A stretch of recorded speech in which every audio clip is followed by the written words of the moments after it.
All right, man, we are Joshua, morning, chapter 5, verse 13. So I'm not going to bore you kind of with the review, but we are in the promised land. All right, that's where we find ourselves. And there is a battle looming. And so we're looking at Joshua. And so I just want to ask a question to kind of get our own mind working a little bit. What sort of battles have you been facing right now? Don't say it out loud. Just think about it. I want you to think about what those battles are that you're facing right now that seem a little insurmountable. Maybe it's a battle that you haven't faced before, like my friend whose marriage seems to be in trouble, or my friend who wanted to, the first time his mom died, right? We only get one mom, they only die one time. And so, there's those things that we've never passed this way before. And this is kind of where Joshua is. But then there's certain battles that we keep fighting for different reasons. And I want you to think about these because the truths that we're going to look at, I think, are so practical. Because battles just show up sometime unexpected, right? It's nice when you can kind of know it's coming, right? I mean, I can get geared up for, if I got a meeting coming on, I know it's going to be stiff. I can maneuver my way through it, and I know how to wordsmith, and I know how to anticipate what every argument somebody else is going to give. I walk in that meeting, man, I've already seen it happen, right? I know how to do that. But it's those meetings where you don't know that's coming. All of a sudden, somebody walks in your office, closes that door, and you're like, okay, well, here we go. We're gonna, we're in this battle, and so we just need to know how to fight those things. And our natural tendency, right? And we know this, right? Natural tendency is just the flesh rises up, doesn't it? I'm going to give them a piece of my mind, or I'm going to overpower them with something, or I'll out finesse them, or I'll find money to do it, right? And we tend to think in these earthly things. And so I want us to hear that as we think through that, because I want you to have that battle in your mind. Sometimes it's hard conversations, right? I mean, isn't that sometimes a battle? That there's certain things that there's a conversation that you ought to have, and you're scared to death to have it, right? And those are things. Sometimes it's an addiction, right? That's a battle for a lot of people. Listen, I work in a world, some of the guys I work with, man, they struggle with addiction. And, some of them, I let go some last week, and, it's just one of those things, right? I mean, that just happens. And so it's a battle. How are we going to fight that? Right? What's going to happen there? Sometimes it's just what we would call a situation, right? You don't know really how to. It's just I have a situation, and we're concerned about those things. And sometimes it's a ministry opportunity, like my friend who felt led to really teach in his mom's funeral. It's a ministry opportunity, but it feels like a battle. I know what that's like. I remember what it felt like to launch a church. I remember what it felt like to start a new ministry. I know what that feels like, and it's daunting, because you're afraid of failure. You're afraid of all sorts of things. And so I don't know what yours is, but we're going to discover some solutions for these battles in our story today. So Joshua has now stepped into the promised land of which he hasn't been for 40 years. And sometimes that's a lesson in and of itself, right?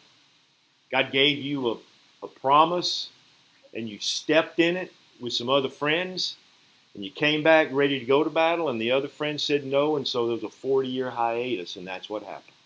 So 10 spies didn't make it in, but Joshua and Caleb now are standing where they could have been standing 40 years ago. Timing's everything with the Lord, though. He just operates that way. And so one thing is to understand about any battle that we face, the timing is up to the Lord. I mean, it just is. And so, but that's just a sidebar. So the Jordan River is now free flowing, so that door's closed. They ain't going back. Not right now, anyway. I mean, they're going to go back and forth because the Reubenites and all of them, right, they crossed over to do battle. They're eventually going to go cross back over that Jordan, but at this point, that's where they are. So the Jordan River's closed, and Jericho sits about 5 miles up on heights, and you can see it. It's a fortress. And he's supposed to go to battle against him. And so Joshua's pacing, and he's reflecting about what's going on. And we pick the story up in Joshua chapter 5. Let me get to it. We're going to pass the circumcision. We already looked at that. They celebrated the Passover. And it says in verse 13, oh, that is interesting too. Once they crossed that promised land, they ate. They had Passover. They ate of the fruit of the nation, and that was the last time will ever see a piece of manna again. God provided for them every day of their life. Now they're where they are. It's time for them to begin to take care of themselves. It's the same thing. Just hear this, because there's a spiritual truth in that too. Because we can see the promised land as a couple of things. A lot of the old folk used to see it as heaven, but a lot of the older people also saw it as we belong, and now we have to clear the heart. We're believers, but I've got to put to death the flesh, right? So that the Spirit of Christ and the fruit of Christ would raise up. And so when we cross into this promised land, it's like, all right, now God is saying, all right, I'm not feeding you anymore. You have everything you need, right? You and me have the Holy Spirit, don't we? I got everything I need. How come I don't experience the Holy Spirit? Well, because there's a lot of flesh in me that won't die. But if we can ever get that sucker in that chokehold and push him down and tie him up, we see the Spirit of Christ reign supreme, don't we? And that's our battle. It doesn't get any more complicated than that. And Joshua's standing there, and now they've celebrated, they've eaten of the fruit of the promised land. Manna's gone. The way back is gone, just like it was when the Red Sea and all of that. And so here he is in verse 13. It says, now it came about when Joshua was by Jericho, he raised his eyes and looked, and behold, a man was standing opposite him with his sword drawn in his hand. And Joshua went to him and said to him, are you for us or for our enemies? So he's just pacing the land. He knows he's got battle. I mean, they've already said that. They've already spied out Jericho, remember? And Rahab the prostitute has that red ribbon hanging out in anticipation that they're coming and they're going to tear it down. It's a done deal. It's easy, though, to know it's a done deal when it's not a done deal and actually have to see that done deal come about, right? I mean, we know that God's given us victory, right? Do we know that? Are we more than conquerors or are we not? See, we know that, but do we live like it? Not all the time, do we? Because we forget. And so this is what's going on here. And so this warrior's standing there with the sword, and he goes, I like the fact Joshua's got enough boldness to go to him and go, hey, I mean, he's not hiding. He's not getting his sword out. He just says, hey, are you for us or for the enemy? And I love the phrase, are you for us or for our enemies? He said, nope. Wait a minute. What do you mean, nope? It was an either or. Nope. I'm not for you and I'm not for your enemy. I'm on the Lord's side. Nope. Rather, I have come now as captain of the army of the Lord. Now, just to make it plain to you and so you know, this is called a opportunity where God himself encased himself in the form of man, right? He did that with Jesus. So this is what we would call a theophany. It's the pre-incarnate Christ who manifests himself as the captain of the army of the Lord. So this is not an angel that he's speaking to. This is the commander of the host. This is God himself standing before him in the form of a warrior, and he's talking to him. And so we need to understand that God presents himself to us sometimes in different ways, right? Sometimes he comes to us as a friend. We know that's what he says. Sometimes he comes to us as a mother who just wants to grab her children and bring us in. He speaks in that way as well. And so he personifies himself at the need in which we have. And at this point, Joshua needed a warrior. Joshua needed to know that he wasn't alone in his battle. And so God has presented himself in that way. And so he says this, no, rather I have come as captain of the army of the Lord. And Joshua fell on his face to the ground and bowed down and said to him, what has my Lord to say to his servant? And the captain of the Lord's army said to Joshua, remove your sandals from your feet, for the place where you are standing is holy ground. And Joshua did so. When you hear that phrase, what's the first thing you think about? Moses in that burning bush, isn't it? Right? Same thing. Listen, God's going to work every one of us. Every leader that he raises up, he's going to cause us to have to do that. We have to come to that place where we experience God, how he presents himself. To Moses, it was a burning bush. To Jacob, to Joshua, it's a warrior. And we have one response. We're going to bow down. We're going to honor him. We're going to take our shoes off, so to speak, right? And so this is what's going on. So he's pacing and reflecting. Now listen, he's fought fights in the open field before. He's fought 3 different battles in the open field. He fought Amalek, Og, and Sihon. What he's never done is faced a walled city. It's a new fight. See, a lot of us have experience in battle, but there's going to come one in our life that we've never passed that way before. And this is where Joshua is. And so they had celebrated the Passover and all that. And so what's the first point that we're learning on how to fight our battles is that God is with you in this battle. I know that sounds like a no-brainer. I know. But we don't, because if we did, we'd fight different. And so we have to understand that God is with us in our battles. He is the captain of the army of the Lord. We know that? Do we know that?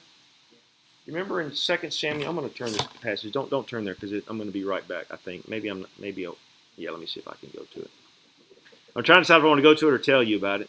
Let me just tell you about it. David, in 2 Samuel chapter 5, 22 through 25, David was getting ready to go to battle. And he said, no, you got to wait. You got to wait until you see the breeze in the mulberry tree. Until you see that, I don't want you to go forth. I don't want you to do anything else until you see that. So you stand there and you wait. When those trees are whirling, I want you to understand, that's my unseen army. And at that point, you can go take the battle. I know I should take the time to read it, but I'll tease you. Go read it on yourself. It's a crazy story because he's a warrior, man. He's killed giants. He knows what that's about. And God's like, don't you try and fight that in your own strength. You got to wait for my unseen army, and you'll know when they get there when you see those treetops breezing back and forth, and then you know it's time to go. Here's what I want us to see. I think we fail to realize that there are unseen forces out there. Call me crazy. Why is it that we so readily go, we recognize demons, but we, for some reason, can't seem to recognize that there are also angelic forces that are just as powerful? More so, right? Jesus and his army is 2/3 stronger than Satan's army because he only stole 1/3 of God's. He doesn't have his own army. He has defectors from God's army. And he has 1/3 of them. The rest of them belong to the Lord of hosts, right? If we just would slow down to realize that. I don't think we talk enough about angels. I just want us to hear this. That's why in 2 Kings I talk about it all the time, right? Elisha, his little servant, freaks out. Oh, wake up! There's so many men out there. And Elisha says, hey, Lord, would you just open his eyes so that he could see that there are more of us than there are of him? Jesus had to wig Pilate out a little bit when he said, you're right, I am a king. My kingdom's not of this world. If it were, you'd see my soldiers right now. I'd have 12 legion of them standing here right now, right? I mean, this is how it is. If we believe that, our battles shrink just a little bit, don't they? Okay. Now, I know we want to glorify God, and I'm not diminishing that at all. I want you to understand, God uses angels to do ministry. Don't shout me down now. I'm just telling you, that's what he does. Psalm 34:7, the angel of the Lord does what? Isn't that right? Encamps around those who fear him. What was Joshua doing when he took his sandals off his feet? Isn't that fearing the commander, the Lord of hosts? That's what that means. Fear doesn't mean to be afraid. Fear means to revere, right? To understand that, man, God is in my battle with me. How encouraging must that have been, right? And so this is how we have to see these battles. God is with you in that battle. We are in spiritual warfare. You got trouble at home, it's a spiritual warfare battle. Whatever battle we face, that's what it is. You got an addiction problem, it's a spiritual warfare battle, right? We have to see our things as that way. We wrestle not against flesh and blood, but against principalities. Isn't this right? I'm teaching truth. I'm not making this stuff up. This stuff is real. That's our struggle. The writer to the Hebrews reminds us, and that's not Old Testament. It's easy to go, well, God, the Old Testament goes differently than God in the New Testament. The book of Hebrews is in this side of the New Covenant. He says, listen, some of you ought to be careful that you show hospitality because you may be entertaining angels on the way. That's a weird thought, right? How many of you have stories, though, where something like that happened? I'm telling you, I hear people tell me stories like this almost all the time. Hey, somebody showed up, right? I don't even know where they came from, and I turned around to thank them, and they were gone, right? Have you ever had anybody told you stories like that, or am I the only one that gets those stories? Y'all aren't shaking your head, so maybe you didn't. Maybe y'all don't hear those stories, but I'm just telling you, they're there. And then the Bible says, are not angels, ministering spirits, sent from God to serve his people? When Daniel was praying and asking the Lord for understanding of some of these deep things he was wanting to understand, who gave him the answer? Right? Gabriel stands before him. Hey man, when you first started uttering your prayer, whew, God sent me. I'm a little late getting here. There's a battle out there, in case you didn't know. And I had to fight the Prince of Persia, and I had to call Michael to come help me because it got bad up there. See, we don't think like that. So when you and me are having conversation with each other, and it's a tense conversation, we tend to think it's just you and me. But no, there's a spiritual battle taking place. Not in every conversation, but you understand what I'm talking about, right? Every issue, it's a spiritual battle. Man, I'm old enough to remember those novels, Piercing the Darkness, and the what was that other one? There are two of them. Present Darkness, right? Isn't that crazy? I mean, you hear those stories of just these little town, and there's a couple of guys that get together to pray, and the angels are realizing battle's coming, and the demons are fit about it, and all that stuff's going on. I just want you to understand that whatever your battle is right now, the commander of the Lord of hosts stands ready to fight for righteousness. He's not fighting for you to win or your opponent to win. He's looking for holiness to win. And so the first thing we ought to do then is to make sure we're on his side, right? Because if I'm going to battle, I don't want to realize, oh, I'm the enemy here. So what's the lesson that we've seen just so far is that he worshiped God and he was aware of the holiness of God. That's what Joshua did, didn't he? He bowed down, and then the angel of the Lord said, hey, take your shoes off, your sandals off, because you're on holy ground. So two things that you and I, listen, this is good truth, I just want you to hear it. When you're in a battle, start by just worshiping the Lord, right? If it's a song, man, that's what, listen, we're a talkative bunch after we've worshiped, aren't we? Because we realize some truths that God was teaching us, and there's something that happens that makes us, it just elevates us. It just gives us hope. It gives us perspective. It gives us a power, right? And then we revere him. That simply means to line up under him. That's what that means, right? That he is worthy. And if he is, don't you sleep better if you know that? Right? He will keep you in perfect peace whose mind is stayed on him. That's what it means to revere God. To make the statement that the Lord taught me years ago in student ministry, if God don't help, help ain't coming. And so I'm just going to cry out to him, and I'm going to sleep when it happens. So that's kind of the first deal that takes place. And it says this, then on the seventh day, verse 15, they got up early at the dawning of the day and marched around the city in the same way. 7 times. Only on that day did they march around the city 7 times. And at the 7th time, when the priest blew the trumpet, Joshua said to the people, shout, for the Lord has given you the city, but the city shall be designated for destruction. It and everything that is in it belongs to the Lord. Only Rahab the prostitute and all who are with her in the house shall live, because she hid the messengers whom he sent. But as for you, only keep yourselves from the things designated for destruction, so that you do not covet them, and take some of the designated things, and turn the camp of Israel into something designated for destruction, and bring disaster on it.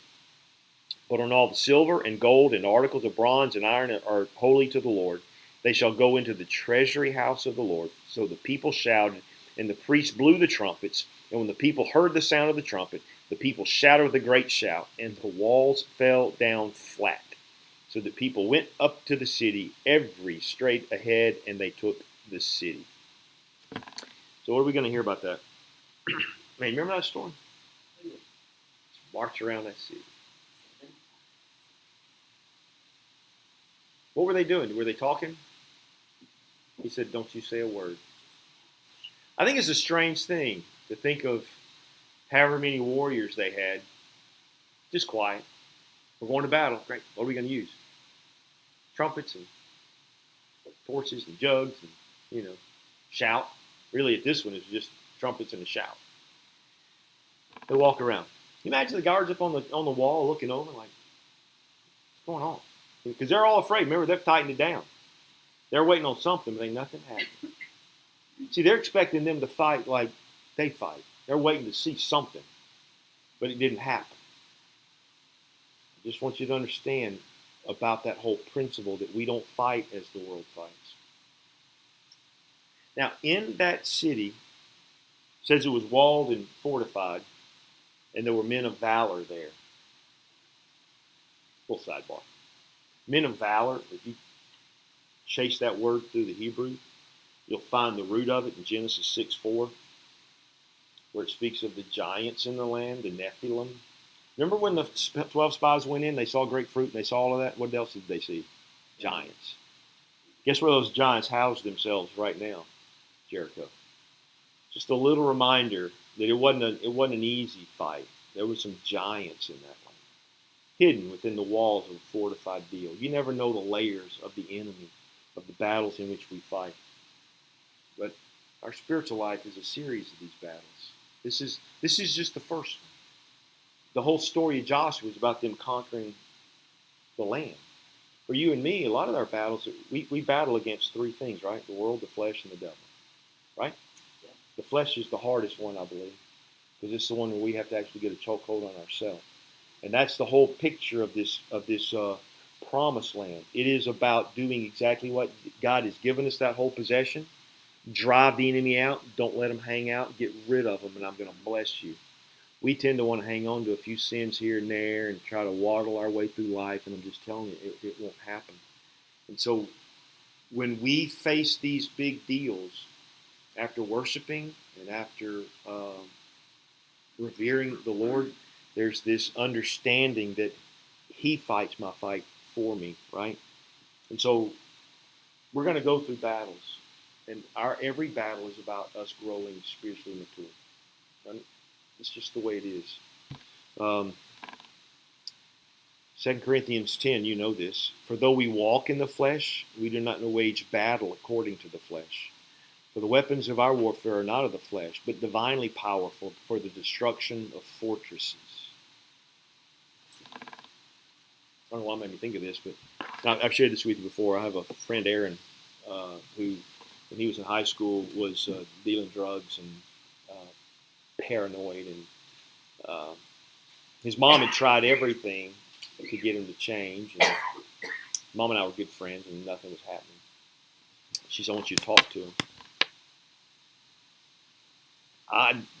He was a big boy. I mean, he was big.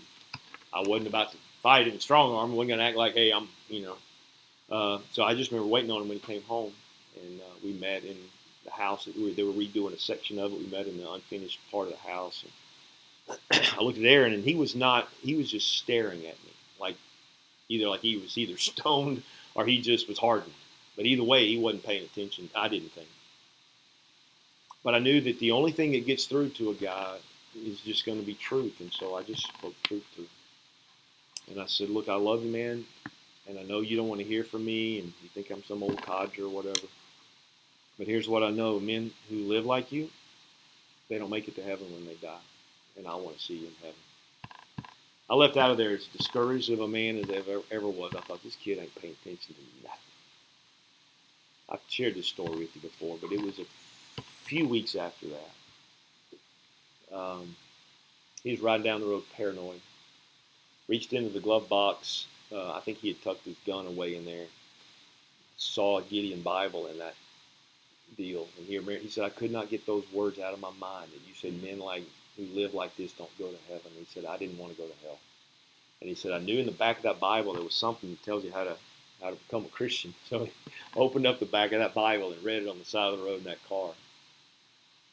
This guy finished that, went home, told his mama, got in his car, went back up Goodner Mountain Road. Goodner Mountain?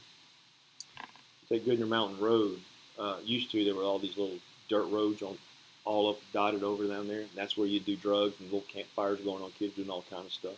He went down every one of those roads, got out of his car. They assumed he was bringing drugs, and he was sharing Jesus with them. He said, I lost every friend I had. Literally, he did. Every friend he had. But my point in the whole deal was there's a lot of different ways we could have fought that fight with Aaron. But really, he just needed truth. He just needed somebody to speak truth. And sometimes that's the only warfare that we have. And so let's don't run from that. I've been posting a little bit on social media about, listen, the whole world, in case you don't know, it's in darkness, right? I mean, we know that, right? I mean, it just didn't just happen. It's happened because men decided they'd rather worship the creature rather than the creator. And so he turned them over to a darkened mind. Darkened minds fill themselves with lies and deception and delusion. And so what you're seeing on TV isn't a political issue. It's a spiritual issue.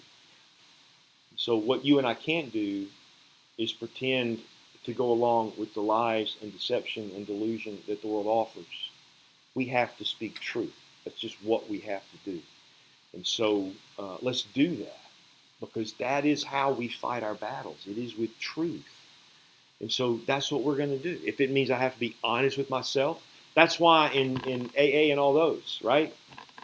I'm an alcoholic.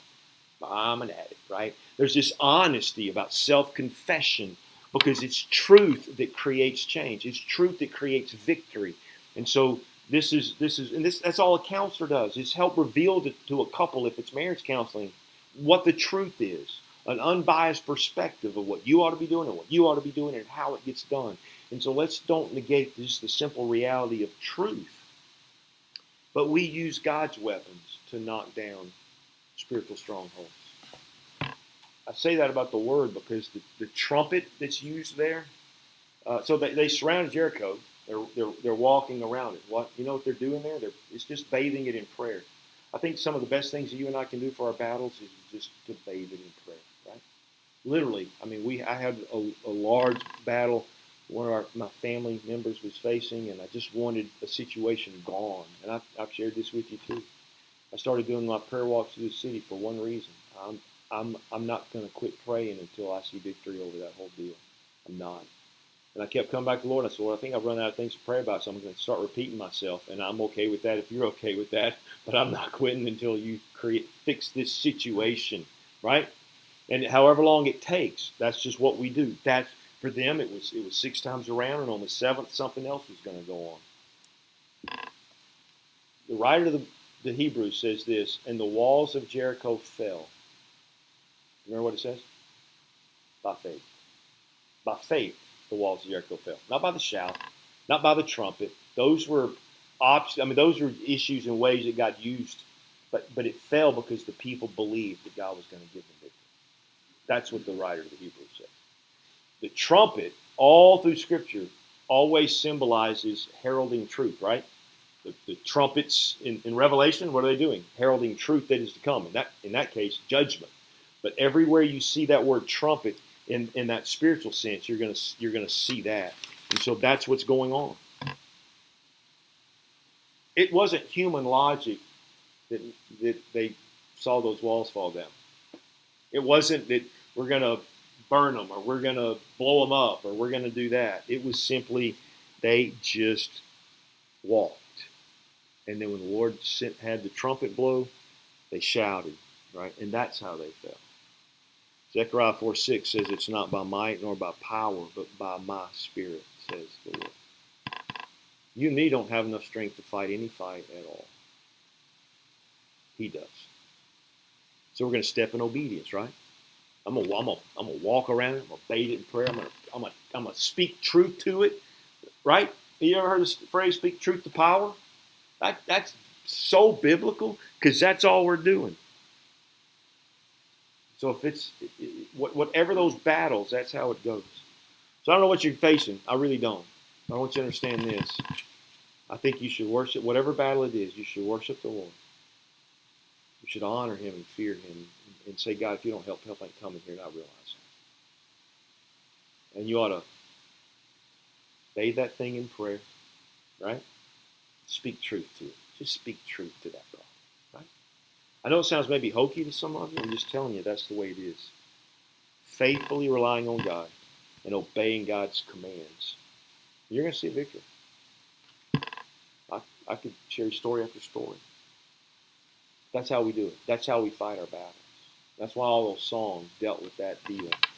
And so, I don't know why I chose this song, but maybe because Martin Luther was a warrior of truth that created a Reformation. But I love this.